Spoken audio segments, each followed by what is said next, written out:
இயேசு அழைக்கிறார், இயேசு அழைக்கிறார். ஆவலாய் உன்னை தம் கரங்கள் நீட்டி இயேசு அழைக்கிறார், இயேசு அழைக்கிறார். இப்பொழுதும் நம் அன்பு சகோதரர் டாக்டர் பால் தினகரன் அவர்கள் வழங்கிய வல்லமை நிறைந்த இறை வார்த்தைகள். இன்று காலை வெளிப்படுத்தின விசேஷம் 3ஆம் அதிகாரம் 8ஆம் வசனத்திலே ஆண்டவர் கொடுத்திருக்கும் இந்த வாக்குத்தத்தத்தை தியானிப்போம். ஆண்டவர் சொல்லுகிறார், உன் கிரியைகளை அறிந்திருக்கிறேன், உனக்கு கொஞ்ச பலன் இருந்தும் நீ என் நாமத்தை மறுதலியாமல் என் வசனத்தை கை கொண்டபடியினாலே இதோ திறந்த வாசலை உனக்கு முன்பாக வைத்திருக்கிறேன், அதை ஒருவனும் பூட்ட மாட்டான். ஆண்டவர் எனக்கு சொன்னார், இந்த நாளிலிருந்து உங்கள் ஒவ்வொருவருக்கும், நம் ஒவ்வொருவருக்கும் ஆண்டவர் திறந்த வாசலை கொடுக்கிறார்.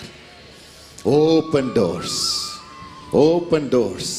உனக்கு கொஞ்ச பலன் இருந்தும் நீ என்னை மறுதலியாதபடியினால் நான் உனக்கு திறந்த வாசலை வைத்திருக்கிறேன். என் வசனத்தை நீ கை கொண்டிருக்கிறபடியினால் நான் உனக்கு திறந்த வாசலை வைத்திருக்கிறேன். தைரியமாக இருங்க. நமக்கு கொஞ்ச பலன் இருந்தால் போதும். எனக்கு பலன் இல்லையே, எனக்கு பொருள் இல்லையே, எனக்கு பதவி இல்லையே, எனக்கு அனுகூலம் இல்லையே என்று நாம் கவலைப்பட வேண்டியதில்லை. ஆண்டவர் சொல்லுகிறார், நான் உன்னிடம் எதிர்பார்ப்பது கொஞ்ச பலன் தான், கொஞ்ச பலன், லிட்டில் ஸ்ட்ரென்த். என் வசனத்தை கைக்கொள், என் நாமத்தை நீ மறுதலியாமல் இரு. இந்த நிலைமையில் உனக்கு கொஞ்சம் பலன் தான் இருக்குதுன்னு நீ சொல்லாது, அது எனக்கு போதும். வசனத்தை கை கொண்டு விட்டாய், நீ என் நாமத்தை மறுதலிக்கவில்லை, ஆகவே உனக்கு இருக்கும் பலன் எனக்கு போதும். இனி அதை வைத்து நான் திறந்த வாசலை உனக்கு கொடுக்க போகிறேன் என்று ஆண்டவர் சொல்லுகிறார். தைரியமாயிருங்கள். வெளிப்படுத்தின விசேஷம் 12ஆம் அதிகாரம் 11ஆம் வசனம் கூறுகிறது, மரணம் நேரிடுகிறதானாலும் அதற்கு தப்பும்படி தங்கள் ஜீவனையும் பாராமல் ஆட்டுக்குட்டியின் இரத்தத்தினாலும் தங்கள் சாட்சியின் வசனத்தினாலும் அவனை ஜெயித்தார்கள். ஹல்லேலூயா.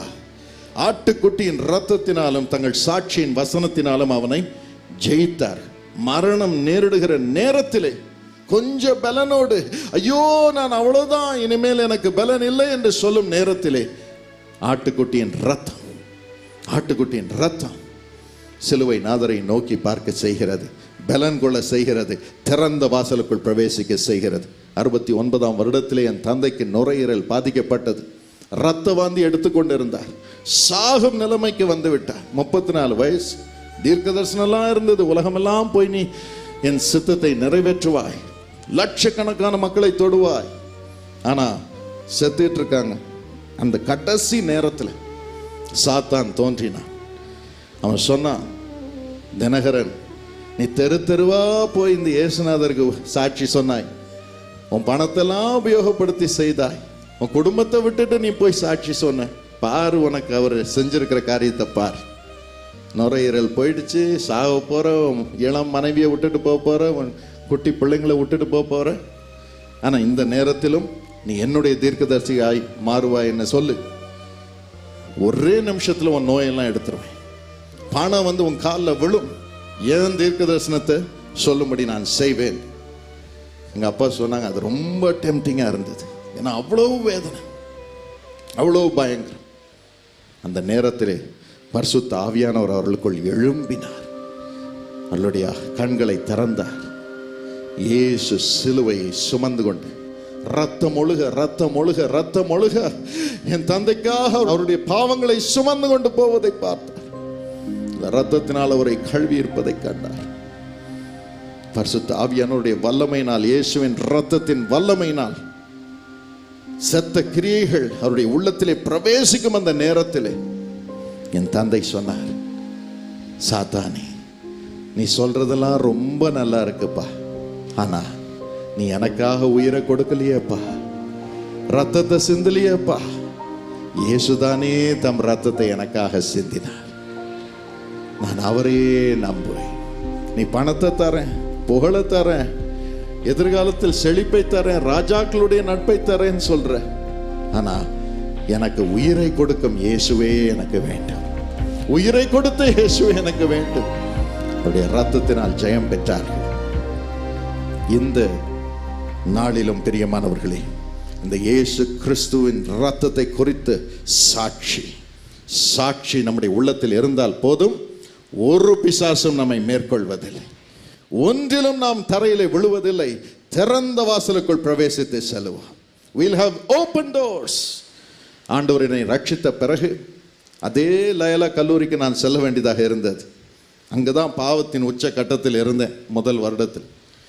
ஆனால் இயேசுவின் ரத்தம் என்னை கழுவியது. அதன் பிறகு பரிசுத்த ஆவியானவர் என்னை நிரப்பினார். அவர் சொன்னார், நான் தான் உனக்கு இனி சிநேகிதன் பால். உன் சிநேகிதர்கள் பெரிய பெரிய குழுக்கள் கூட்டங்கள் எல்லாம் இருந்தது என் பின்னால் வர்றது.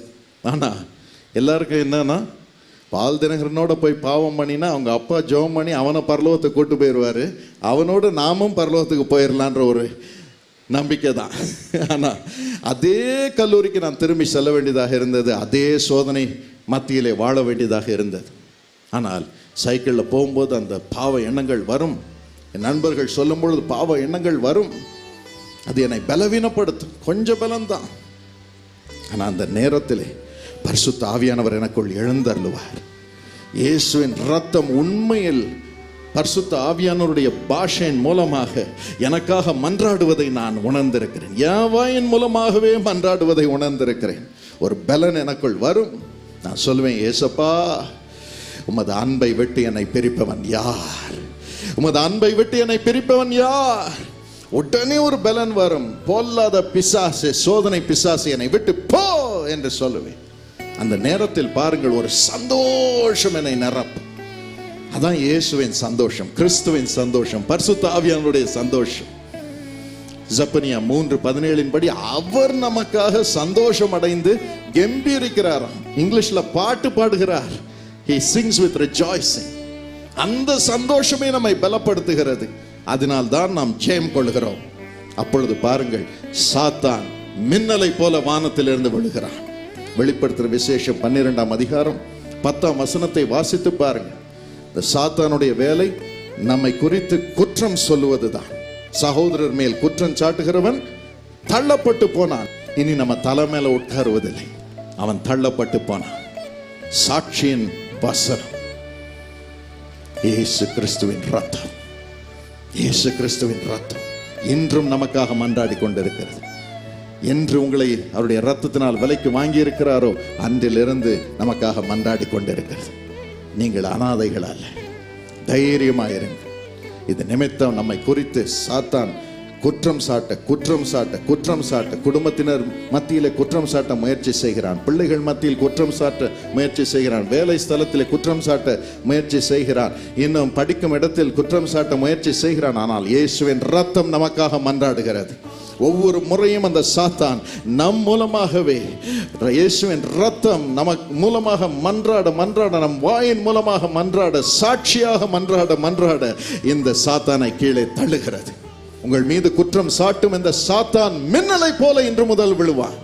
வேலையிலே உயர்வீர்கள், படிப்பிலே உயர்வீர்கள், ஊழியத்திலே உயர்வீர்கள், சமுதாயத்திலே உயர்ந்திருப்பீர்கள். அந்த சாட்சி இயேசுவின் ரத்தத்தினால் வரும் சாட்சி.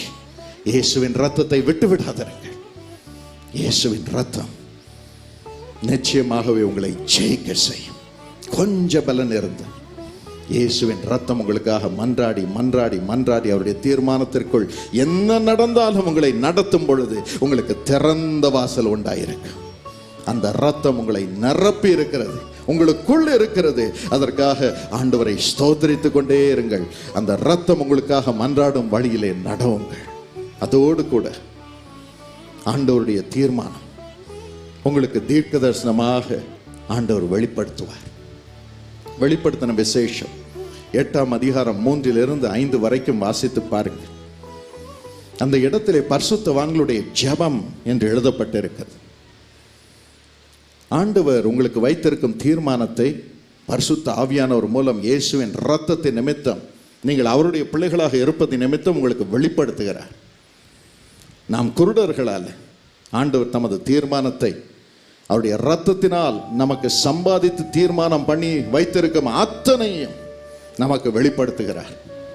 அதை நாம் அறிந்து கொள்ளும் பொழுது, எனக்கு ஆண்டவர் இந்த ஆசீர்வாதத்தை வைத்திருக்கிறார், தேசத்திற்கு இதை வைத்திருக்கிறார், ஊழியத்திற்கு இதை வைத்திருக்கிறார், குடும்பத்திற்கு இதை வைத்திருக்கிறார் என்று பரிசுத்த ஆவியானவர் காட்டுகிறார். இயேசுவின் இரத்தத்தின் மூலம் சம்பாதித்த அந்த தீர்மானம், அதை நாம் அறிந்து கொண்ட பிறகு அதை செய்ய நாம் முற்படக்கூடாது. அதற்காக ஜெபம் பண்ண வேண்டும். ஆண்டவரே, இதை எனக்கு காட்டுகிறீர், அதை நிறைவேற்று. நம்ம வேலை ஜெபம் பண்ற வேலை. கதவை திறந்து விடுறது ஆண்டவருடைய வேலை. கதவை திறந்து நம்மை வழி நடத்துவது ஆண்டவருடைய வேலை. நம்ம வேலை ஜெபம் பண்ணுவது. இந்த இடத்தில் அதைத்தான் பரிசுத்தவான்களுடைய ஜெபம் என்று வேதம் கூறுகிறது. இந்த ஜெபத்தை நாம் செய்யும் பொழுது ஆண்டவருடைய தீர்மானத்தை அறிந்து, நமக்கு கொடுக்கப்பட்ட தீர்மானம் அதை அறிந்து நாம் ஜெபம் பண்ணும் பொழுது, நம் குடும்பத்துக்காக ஜெபம் பண்ணும் பொழுது, ஊழியத்திற்காக ஜெபம் பண்ணும் பொழுது, தேசத்திற்காக ஜெபம் பண்ணும் பொழுது, நம்முடைய ஜெபம் ஆண்டவருக்கு சுகந்த வாசனையாக செல்கிறது. It goes as an incense to God. Your prayer is no more a nuisance to God, it becomes an incense to God. அந்த சூப வர்க்கம் ஆண்டவருக்கு 24 மூப்பர்களால் பெறப்பட்டு அவருக்கு கொடுக்கப்படுகிறது. நம்ம ஜெபம் தூப வர்க்கமாக 24 மூப்பர்களினால் கொடுக்கப்படுகிறது. அந்த இடத்திலே நாம் வாசிக்கிறோம், ஒரு தேவதூதன் இறங்கி வருகிறான். வந்து அந்த தூப வர்க்கத்தை எடுக்கிறான். நாம் பரிசுத்தவான்களின் ஜெபமாகிய தூப வர்க்கத்தை அவன் எடுக்கிறான். He takes it in the census. தூப கலசங்களிலே எடுக்கிறான். அதன் பிறகு அங்கே இருக்கும், பரலோகத்தில் இருக்கும் ஆண்டவருடைய சிங்காசனத்திற்கு முன்பதாக இருக்கும் பலிபீடத்தில் அதை போடுகிறார். அந்த பலிபீடத்தில் தான் இயேசுவின் இரத்தம் இருக்கிறது. நமக்காக மன்றாடி கொண்டிருக்கிறது. பரலோகத்தில் இன்னும் உயிரோடு இருக்கிறது இயேசுவின் இரத்தம். அது மன்றாடி கொண்டிருக்கிறது. ஆண்டவருடைய தீர்மானம் ஏற்கனவே நமக்காக பரலோகத்தில் எழுதப்பட்டு இருக்கிறது. இயேசுவின் இரத்தம் அதை சொல்லி சொல்லி சொல்லி, என் பிள்ளை சலோமிக்காக, என் பிள்ளை மார்க்குக்காக, என் மகன் பிரசாதுக்காக நான் சிலுவையில் பாடுபட்டிருக்கிறேன், இதெல்லாம் நிறைவேற்றப்பட வேண்டும், நான் பாடுபட்டிருக்கிறேன் என்று இயேசுவின் இரத்தம் ஒவ்வொரு நாளும் ஆண்டவரிடம் நமக்காக மன்றாடி கொண்டிருக்கிறது. நன்மையானவைகளை பேசி கொண்டிருக்கிறது. அதனால எனக்கு இது நடக்கணும், அது இது நடக்கணும்னு கவலைப்படாதீங்க. ஆண்டவர் என்ன தீர்மானம் பண்ணி வச்சிருக்கிறார் என்பதை அறியும்படி ஜெபம் பண்ணுங்க. பரிசுத்த ஆவியானவர் உங்கள் கண்களை திறப்பார். அப்படிதான் நான் செய்து வருகிறேன். என் தந்தை உயிரோடு இருக்கும் பொழுது அவர் கேட்பார், பரிசுத்த ஆவியானவர் காண்பிப்பார். எங்கள் அப்பா அதை எழுதி, அப்பா பால் ஆண்டவர் இதை சொல்றாரு, இதை செஞ்சிரு, பெதஸ்தாவை கட்ட சொல்றாரு, காருண்யால் இதை செய்ய சொல்றாரு, இயேசுவுக்கு இதை செய்ய சொல்றாருன்னு எழுதி கொடுத்துருவார். ஆனால் அவங்க போன பிறகு பரிசுத்த ஆவியானவர் என்னோடு பேச வேண்டும் என்று 23 நாள் தூங்காம அழுதேன். எங்க அப்பா இல்லையே சுவாமி, யார் என்னும் உமது தீர்மானத்தை சொல்லுவார்கள்? அந்த தீர்மானத்தை அறியாமல் நான் ஊழியம் பண்ணினேன்னா பிசாசு என்னை தலையில உட்கார்ந்து என்னை அமிழ்த்து விடுவான். என்னோடு கூட இயேசு அழைக்கிறார் பங்காளர்கள், கருணியா பங்காளர்கள், சீஷா பங்காளர்கள் எல்லாம் பாதிக்கப்படுவார்களே, யாருக்கும் ஒரு பலன் வராதே சுவாமி என்று அழுதேன் அழுதேன் அழுதேன். 23 நாட்களுக்கு பிறகு தேவனுடைய மகத்துவம் என்னை நிரப்பியது. ஆண்டவர் எனக்கு வரும் காரியங்களை குறித்து அறிவித்தார். இதையெல்லாம் செய் செய் செய் செய் என்று சொன்னார். அன்னையில இருந்து அந்த வார்த்தையை நான் பெறும்படியாக ஒவ்வொரு முறையும் ஆண்டவர் பேசும்படி அவருக்காக காத்திருக்கும்படி எனக்கு கிருபை செய்தார். காத்திருக்கும்படி கிருபை செய்தார். அதனால்தான் ஒவ்வொரு காரியத்தையும் அவர் சொல்றார். இங்க பிரேட்டவர் ஆரம்பி, டெல்லியில் ஆரம்பி, இஸ்ரேல் ஆரம்பி, இந்த தேசத்துல ஆரம்பி, அந்த தேசத்துல ஆரம்பி. அவர் சொல்றதை நான் செய்கிறேன். அதற்கேற்ற பலனும் ஆண்டவர் கொடுக்கிறார். கரெக்டா காணிக்கை அதற்கென்று வருகிறது. எல்லாருடைய ஜபமும் வருகிறது, எல்லாருடைய அரவணைப்பும் வருகிறது. சந்தோஷமாக கர்த்தருடைய சித்தம் நிறைவேறுகிறது. கர்த்தர் பேசுகிறார். அவ்வளவுதான். It's so simple. What he says you do. மரியாள் சொன்னார், கானா ஊர்ல திராட்சரசம் குறைந்து போயிடுச்சா, இயேசு சொல்வதை நீ செய். அவர் சொல்வதை நீங்கள் செய்யுங்கள். தண்ணீர் திராட்சரசமாக மாறி. இப்பொழுது நான் ஆண்டவர் சொல்வதை நிறைவேற்றுவதற்கு துணிகிறேன். கர்த்தரே வாசலை திறக்கிறார். உங்களுக்கும் உங்கள் பொருள் அனைத்தையும் நீங்கள் கர்த்தருக்கு கொடுக்கிறீர்கள். You are giving your offerings to God. எதற்காக? காணிக்கை மட்டும் கொடுப்பதில்லை, அந்த தீர்க்க தரிசனத்தை நிறைவேற்றுவதற்காக கொடுக்கிறீர்கள். அந்த தீர்க்க தரிசனத்தின் ஆசீர்வாதமும் உங்கள் காணிக்கையும் இணைகிறது. அதுவே உங்களுக்கு மகிமைக்குரிய ஆசீர்வாதமாக இறங்குகிறது. ஆசீர்வாதமாக இறங்குகிறது. அதுவே உங்களுக்கு உங்கள் குறைவுகளை எல்லாம் நீக்குகிறது. பிலிப்பியர் 4:19 படி கொஞ்சம் பெருக ஆரம்பிக்கிறது. ஆண்டவர் பாருங்கள், யோவான் 6ஆம் அதிகாரத்திலே 6ஆம் வசனத்திலே ஆண்டவர் சொல்லுகிறார், எப்படி அப்பத்தை பெருகச் செய்ய போகிறேன் என்று அவர் அறிந்திருந்தார். எல்லா ஜனங்களையும் எப்படி ஆண்டவர் போஷிக்க போகிறார் என்று அறிந்திருந்தார். இருந்தாலும் அவருடைய சீஷர்களை பார்த்து கேட்டார், எப்படிப்பா இவங்களுக்கெல்லாம் சாப்பாடு போடுறது? ஆண்டவருக்கு எல்லாம் தெரியும், தேவைகளை சந்திப்பார். எல்லாம் தீர்மானம் பண்ணி வச்சிருக்கிறார். உங்க குடும்பத்தை குறித்து, ஊழியத்தை குறித்து, தேசத்தை குறித்து எல்லாம் தீர்மானம் பண்ணி வச்சிருக்கிறார். ஆனால் சோதிக்கிறார். அப்பொழுது அவர்களிடமிருந்த அந்த கொஞ்சம் மீன், கொஞ்சம் அப்பத்தை அவர் பெற்றுக்கொண்டார். கொஞ்சம் பலன், கொஞ்சம் ஆகாரம், கொஞ்சம் காணிக்கை, அதை பெற்றுக்கொண்டார். அவர் அதை ஆசீர்வதித்து அதை பெருக பண்ணினார்.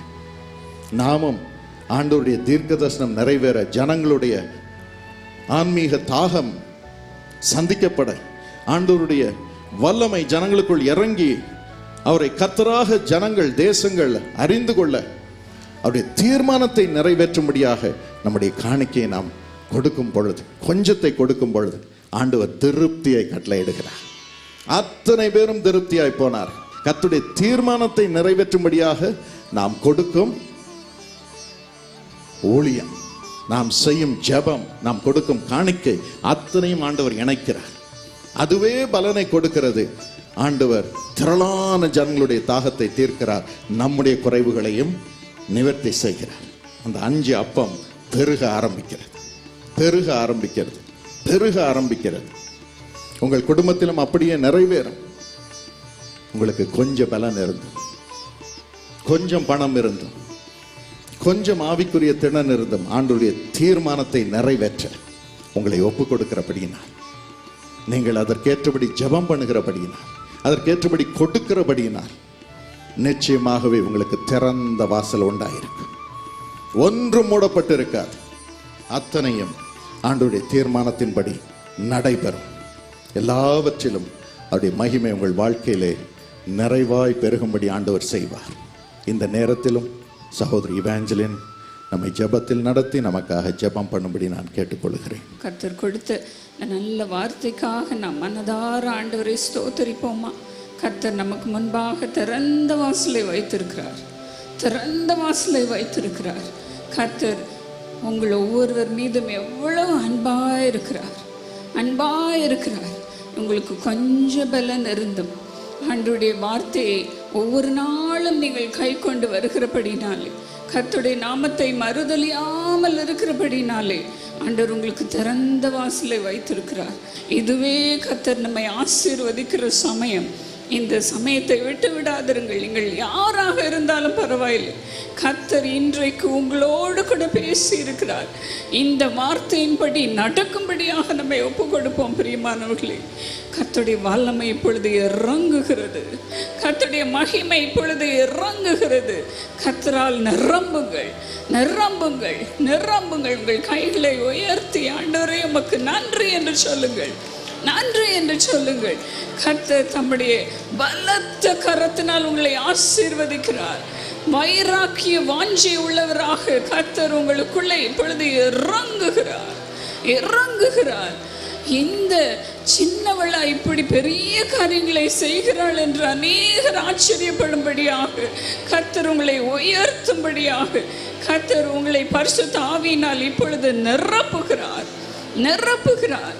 ஒவ்வொருவரையும் உன்னத பலன் ஆட்கொள்வதாக, சரீர சுகவீனம் இப்பொழுது மறைவதாக, மறைவதாக, எல்லா வியாதிகளும் இப்பொழுது ஒழிந்து போவதாக.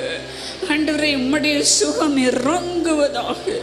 ஊழியம் செய்ய முடியவில்லையே, எனக்கு பலன் இல்லையே என்று சொல்லாதிருங்கள். கர்த்தர் உங்களுக்கு பலனை இப்பொழுது கொடுக்கிறார், சுகத்தை கொடுக்கிறார். சரீர சுகம் வருவதாக, ஒவ்வொருவருக்கும் கிடைப்பதாக. ஆண்டவரே, உண்மையே உறுதியாக பற்றி கொண்டிருக்கிறார். நமது பிள்ளைகளுக்கு சுகம் வரட்டும் சுவாமி. எல்லா பலவீனமும் எல்லா சுகவீனமும் ஒழிந்து போவதாக. நிறைவா நம்முடைய பலன் இறங்குவதாக, சரீரத்திற்குள் இறங்குவதாக. எல்லா பழுதான பாகங்களும் பலன் அடைவதாக. ஒவ்வொரு உறுப்புகளும் சுகம் அடைவதாக. ஆண்டவரே, செயல்படாமல் இருக்கிற ஒவ்வொரு உறுப்புகளுக்கும் பலனை உண்டு பண்ணுவீராக. இப்பொழுது உண்டு பண்ணுவீராக.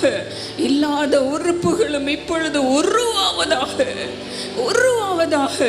குழந்தை என்னால் சுமக்க முடியாத அபாக்கியவதியாக இருக்கிறேன் என்று சொல்லாதிருங்கள் பிரியமானவர்களே. கர்த்தர் உங்களை இன்றைக்கு ஆசீர்வதிக்கிறார். இன்றைக்கு உங்களை ஆசீர்வதிக்கிறார். ஸ்தோத்திரம் அப்பா. ஒரு அழகான குழந்தை ஒவ்வொருவருக்கும் தாரோ சுவாமி. ஆண்டவரே, ஆசீர்வாதத்திற்காக காத்திருக்கிறவர்களே இந்த நாளிலே ஆசீர்வாதத்தினாலே நிரப்புவீராக. உமக்காக ஒப்பு கொடுத்திருக்கிற அந்த பிள்ளைகளை இந்த நாளிலே ஆசீர்வதிப்பீராக, ஆசீர்வதிப்பீராக. இயேசுவின் நாமத்தில் பிதாவே. ஹலோ ஃப்ரெண்ட்ஸ், எப்படி இருக்கீங்க? இன்றைக்கும் உங்களை பார்க்குறதுக்கு எனக்கு ரொம்ப சந்தோஷம். இன்றைக்கு ஒரு புது டாப்பிக்கோடு வந்திருக்கேன். எப்படி நம்ம ஸ்டேஜ் ஃபியர், ஷைனஸ் அந்த மாதிரிலேருந்து எப்படி வெளியே வர்றது, கூச்சம் தயக்கத்துலேருந்து நம்ம எப்படி வெளியே வர்றதுன்னு இன்றைக்கு உள்ள டாபிக்.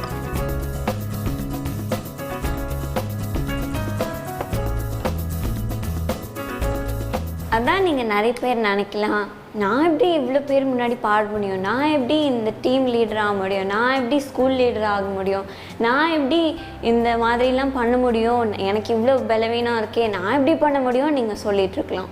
இந்த மாதிரி இருக்கிற நீங்கள் எப்படி கூச்சம் தயக்கத்துலேருந்து வெளியே வர முடியும் அப்படின்றது தான் இன்னைக்கு உள்ள ப்ரோக்ராம். இதே மாதிரி தான் பைபிள்லேயும் எனக்கு ஒரு ஸ்டோரி ஞாபகம் வருது.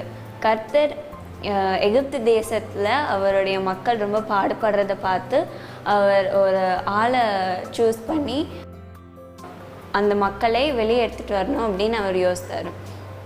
அப்போது கர்த்தர் யார் தேர்ந்தெடுத்தார் தெரியுமா? மோசஸ்ட்டு போய் கர்த்தர் சொன்னார், நான் உன்னை தான் சூஸ் பண்ணியிருக்கேன் அப்படின்னு சொன்னார். அப்போது மோசஸ் வந்து, நானா, என்னையா தேர்ந்தெடுத்திருக்கீங்க, நான் திக்கவாயாச்சு, நான் எப்படி இத்தனை பேரை லீட் பண்ண முடியும், அதுவும் லட்சக்கணக்கான மக்களை நான் எப்படி லீட் பண்ண முடியும் அப்படின்னு சொன்னார். நீங்களும் அப்படி தான் யோசிக்கலாம், நான் எப்படி இத்தனை பேர் முன்னாடி பாட முடியும், இத்தனை பேர் முன்னாடி பேச முடியும், நான் எப்படி மற்றவங்களை லீட் பண்ண முடியும் அப்படின்னு நீங்கள் யோசிக்கலாம். இதே தான் கர்த்தர் மோசஸ்ட்ட யாத்ராகமம் 4:12 சொல்கிறாரு. நான் உன்கிட்ட என்ன நீ பேசணும் அப்படின்னு சொல்லித்தரேன், நான் உன் கூடயே போய் நீ என்ன பண்ணணும்னு சொல்லித்தரேன் அப்படின்னு அவரோடே போய் அந்த லட்சக்கணக்கான மக்களை எகிப்துலேருந்து லீட் பண்ணி கானானுக்கு கூட்டு போனார். கர்த்தர் மோசேகிட்ட சொன்னது மாதிரி தான் உங்களுக்கும் சொல்கிறாரு, நான் உன்னை தான் ஃபர்ஸ்ட் ரேங்க் வாங்க செய்ய போகிறேன், உன்னை தான் இத்தனை பேர் முன்னாடி பாட வைக்க போகிறேன், உன்னை தான் இத்தனை பேர் முன்னாடி பேச வைக்க போகிறேன், உன்னை தான் group leader, class leader, school leader ஆக்க போகிறேன், உன்னை தான் சொசைட்டியில் ஒரு லீடராக ஆக்க போகிறேன் அப்படின்னு சொல்கிறாரு. எனக்கு இவ்வளோ வீக்னஸ் இருக்கே அப்படின்னு நீங்கள் சொல்லலாம். ஆனால் கர்த்தர் உங்களுக்கு பெரிய காரியங்களை செய்ய வச்சு உங்களுக்கு உதவி செய்வார். இதே மாதிரி தான் என் லைஃப்லேயும் ஒன்று நடந்துச்சு. நான் சின்ன பிள்ளையாக இருக்கும்போது ஒரு மீட்டிங்கில் நான் பாடணும் அப்படின்னு இருந்துச்சு. எனக்கு ரொம்ப பயம். அப்போது நான் எப்படி போய் இத்தனை பேர் முன்னாடி பாடணுமே, நான் ஏதாவது தப்பு பண்ணிட்டேன்னா ரொம்ப அசிங்கமாயிருமே அப்படின்னு நான் பயந்துக்கிட்டே இருந்தேன். அப்போது பின்னாடி ஸ்டேஜ் பின்னாடி நான் அப்படி ப்ரிப்பேர் பண்ணிகிட்டு இருக்கும்போது மம்மி வந்து என்னை வந்து நீ பண்ணிடலாம், நீ பாடலாம், காட் உனக்கு கண்டிப்பாக ஹெல்ப் பண்ணுவார் அப்படின்னு என்ன சொல்லி எனக்கு ஜோம் பண்ணாங்க. எனக்கு ஜோம் பண்ணோடனே கொஞ்சம் ரிலீஃபாக இருந்துச்சு. அப்போது நான் ஸ்டேஜில் போய் பாடினோடனே எனக்கு எல்லாம் பயமும் போயிடுச்சு, எல்லாம் எனக்கு ஒரு தைரியம் வந்துச்சு.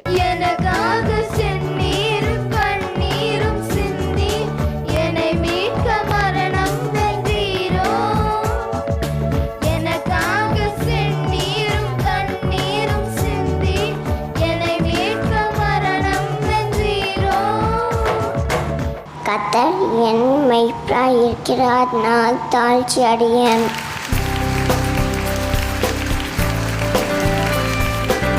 கர்த்தர் பெரிய காரியங்களை செய்தார். அதே மாதிரி தான் உங்கள் வாழ்விலே நடக்க போகுது. நான் எப்படி பயந்துட்டு இருந்தேன், ஆனால் இப்போது உங்கள் முன்னாடி நின்று நான் பேசிகிட்டு இருக்கேன். அதே மாதிரி தான் ஆண்டவர் உங்களுக்கு உதவி செய்து உங்களை பெரிய காரியங்களை பண்ணுறதுக்கு உதவி செய்வார். ஃப்ரெண்ட்ஸ், இந்த டாபிக் கேட்டு என்ஜாய் பண்ணியிருப்பீங்கன்னு நினைக்கிறேன். சரி, இப்போ ஜாம் பண்ணலாமா? ஏசாமி, இந்த ப்ரோக்ராம் பார்க்குற எல்லாவரையும் ஆசீர்வதியும். இன்றைக்கு கூச்சம், தயக்கம், ஷைனஸ் அந்த மாதிரி இருக்கிறவங்க இருந்தாங்கன்னா அவங்களுக்கு ஒரு பலனை தந்து அவர்களுக்கு தைரியம் தாரும்.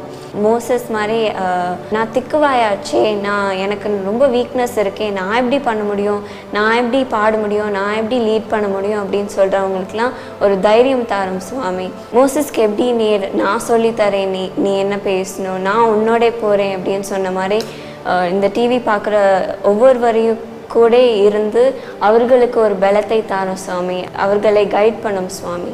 மோசஸ் லட்சக்கணக்கான மக்களை லீட் பண்ண அந்த பொசிஷன் கொடுத்ததுக்கும் அதே மாதிரி இந்த ப்ரோக்ராம் பார்க்குற ஒவ்வொருவருக்கும் அந்த பலத்தையும் ஞானத்தையும் தாரும் சுவாமி. அந்த உயர்வையை தாரும் சுவாமி.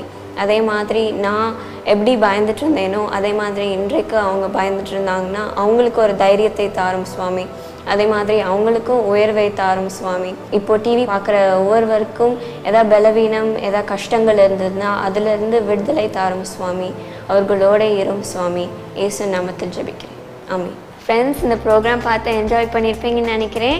நீங்கள் என்ன தைரியத்தோடு எடுங்க. உங்கள் பயத்தை, உங்களோட ஷைனஸ் எல்லாத்தையும் மறந்து தைரியத்தோடு இருங்க. சரியா? கர்த்தர் உங்களோட இருப்பார். அவர் உங்களுக்கு சொல்லி தருவார் நீங்கள் என்ன பேசணும்னு. சரியா? உங்கள் கமெண்ட்ஸ் எல்லாத்துக்கும் ரொம்ப நன்றி. எல்லாம் இமெயில் பண்ணுங்கள். Now it's time to say goodbye. Bye.